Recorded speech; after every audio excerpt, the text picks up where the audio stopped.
አብይ አህመድ በአማራ ህዝብ ላይ በይፋ የከፈተው ጦርነት ለ15 ቀን አቅዶ ትጥቅና አስፈታለን ሱሪና ሶልቃለን በሚል ዛቻ የገባበት ጦርነት በትንሹ ከ100,000 የማያንስ ሰራዊቱን ሙት ቁስለኛና ሙርኮ ሆነውበት ከምድርና ከሰማይ እሳት እያዘነበ የአማራውን ህዝብ ለማንበርከክ ወገቡን ታጥቆ ተነሳ።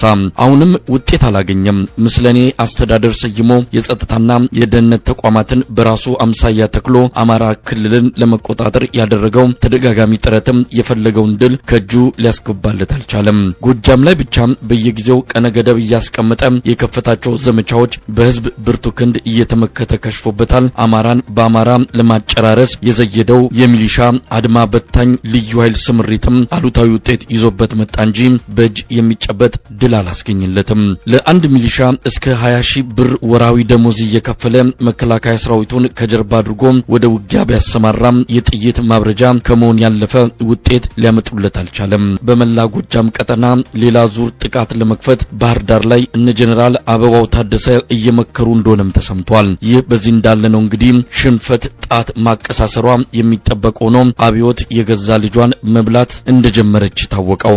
አብይ አህመድ ጠፍጥፎ የሰራው የአማራ ክልል ምስለኔ አስተዳደር ልፍስፍስና ቆሞ መራመድ የማይችል ሲሆንበት የጦስ ዶሮ አድርጎ ሊሰለቅጠው ግምገማ የሚሉት መሳሪያ ይዞ መምጣቱ እየተነገረ ነው። ከወዲሁም የክልሉን የጸጥታ ተቋማትን ለፋኖ ትሰራላችሁ፣ መረጃ ታሾልካላችሁ፣ ትጥቅ ትሰጣላችሁ የሚሉ የግምገማ ነጥቦችን አንስቶ ሲገመግማቸው ሰነበተው። ግምገማውን ተከትሎም እስር ተጧጡፏል። ባህር ዳር ሰሞኑን በዚህ ጉዳይ ሽር ብትን ስትል ከርማለች። የፖሊስ ኮሚሽነሮች፣ ኮማንደሮች ተገምግመው ወህኒ እየተወረወሩ ነው። አንዳንዶቹ እኛም ማውቀናል ጉድጓድ ምሰናል ብለው አስቀድመው መልቀቂያ አስገብተው ደብዛቸውን አጥፍተው ተሰውረዋል። እንደሚሰማው ከሆነ ግምገማው ሚሊሻውንም አድማ በታኙንም እያመሳቸው ነው። በአረጋ ከበደ አስተዳደር ስር የሚገኘው ሲቪል አመራሩ በቀጣይ የአብይ አህመድ የግምገማ ሰይፍ ያርፍበታል ተብሎ ይጠበቃል። የዚህ ሁሉ ትርምስ መነሻ ምክንያት ደግሞ አንድ ጉዳይ ነው፣ ሽንፈት። ይህ ሁሉ ሰራዊት አዝምተን ከሰማይና ከምድር እሳት እያዘነብን ሽንፈቱ ለምን መጣ የሚል ነው አብይ አህመድን ያስጨነቀውና በስጋት እየናጠው ያለው። ስለ ሰሞኑ የኮሚሽነሮቹ እስርና መሰወር የተመለከተ መሰናዶ ይዘናል። የዘውትር ተባባሪያችን ያጠናቀረውን አብረን እንከታተለው። በአማራ ክልል ዋና ከተማ ባህር ዳር ላይ ያው እንደሚታወቀው ከዚህ በፊት የጀመረ የመንግስት ስራ አስፈጻሚ ስብሰባ ነበረ። በተጓዳኝ ደግሞ የጀመረ የፖሊስ ኮሚሽኑና የባህር ዳር ከተማ አስተዳደር ፖሊስ መምሪያው በጋራ በመሆን ግምገማ አድርገው ነበረ።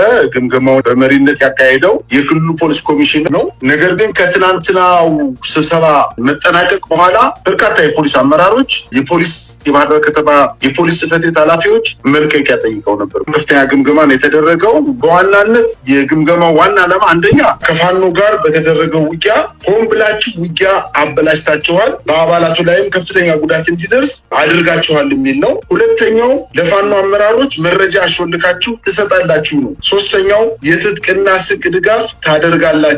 ለዚህም ከመስሪያ ቤታችሁ በተጨማሪ ህብረተሰቡን አስተባብራችሁ ለፋኖ ኃይሎች ከፍተኛ የሆነ የትጥቅና የስንቅ ድጋፍ አድርጋችኋል።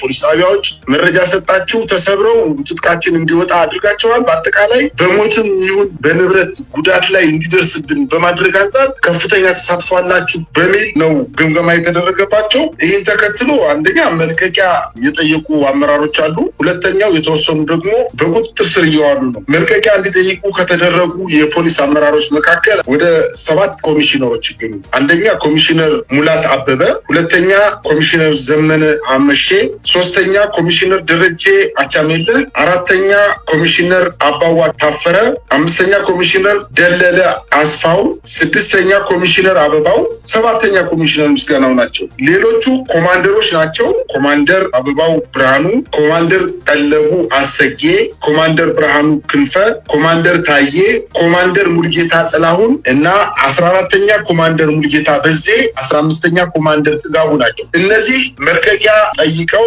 ከፍተኛ ግምገማ ስለተደረገባቸው እኛ በአግባቡ እየሰራን ነው። የፖሊስ አመራሮች ነን። ኦፊስ ነው የምንቀመጠው። የከተማውን ሰላምና ጸጥታ ማስከበር ብቻ ነው ኃላፊነታችን እንጂ ከወታደሩ ጋር የሚያገናኘን ነገር የለም ብለው በመከራከራቸው በመበሳጨታቸው መልቀቂያ የጠየቁ ናቸው። አሁን ከሰዓት በኋላ ደግሞ እየሰማን ያለነው እነዚህን ሰዎች ለመያዝ ከፍተኛ የሰራዊት አባላት በተለይ ቀይ ቦኔት ያደረጉ የመከላከያ አባላት ከመኮድ በመውጣት የፖሊስ ኮሚሽን ጽሕፈት ቤቱን ከበው በመያዝ ተልዕኮ ሲሰጣቸው በየመኖሪያ ቤታቸው ይገኙበታል። እነዚህ መልቀቂያ የጠየቁ ፖሊሶች ይገኙበታል ባሏቸው ቦታዎች ላይ ስምሪት ወስደው እንቅስቃሴ ያደረጉ ነው። አንዳንዶቹ መልቀቂያ ከጠየቁ በኋላ ከቤታቸውም ይሁን ከአካባቢያቸው ተሰውረዋል። ነገር ግን በተንቀሳቀሱበት እነዚህ ቀይ ቦኔት ያደረጉ የመከላከያ ሰራዊት አባላትና ልዩ ተልዕኮ የተሰጣቸው የደህንነት አባላት ወደ 11 የሚሆኑ የፖሊስ መኮንኖችን በቁጥጥር ስር አውለዋል። ዛሬ ማለት ነው። አንደኛው ኮሚሽነር ሙሉ ሁነኛው ነው በቁጥጥር ስር አውለነዋል ብሏል። ሁለተኛው ኮሚሽነር በቀለ፣ ሶስተኛ ኮማንደር ጥሩነህ። እነዚህ ኮማንደሮች በባህር ዳር ከተማ አስተዳደር የፖሊስ ጽሕፈት ቤት ኃላፊዎች ናቸው።